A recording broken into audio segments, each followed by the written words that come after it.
407 years ago our fathers brought forth on this continent a new nation, conceived in liberty, and dedicated to the proposition that all men are created equal. Now we are engaged in a great civil war, testing whether that nation, or any nation so conceived and so dedicated, can long endure. We are met on a great battlefield of that war.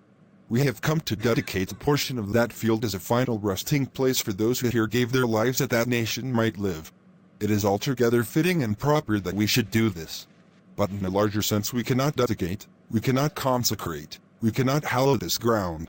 The brave men, living and dead, who struggled here have consecrated it, far above our poor power to add or detract. The world will little note, nor long remember, what we say here, but it can never forget what they did here. It is for us the living, rather, to be dedicated here to the unfinished work which they who fought here have thus far so nobly advanced. It is rather for us to be here dedicated to the great task remaining before us, that from these honored dead we take increased devotion to that cause for which they gave the last full measure of devotion, that we here highly resolve that these dead shall not have died in vain, that this nation, under God, shall have a new birth of freedom, and that government of the people, by the people, for the people, shall not perish from the earth. Lincoln, I'm so proud of you. Thank you, darling.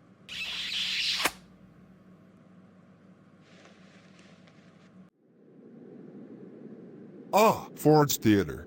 This is where President Lincoln is. I'm aware, Mr. Trinkard, that you are not used to the manners of good society, and that alone will excuse the impertinence of which you have been guilty. Don't know the good manners of society. Well, I guess I know enough to turn you inside out, old gal, you sockdologizing old man trap. That was funny. I know.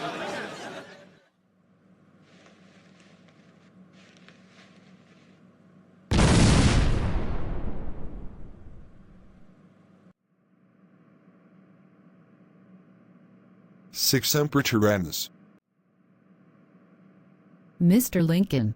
Mr. Lincoln has been shot. Lincoln, speak to me.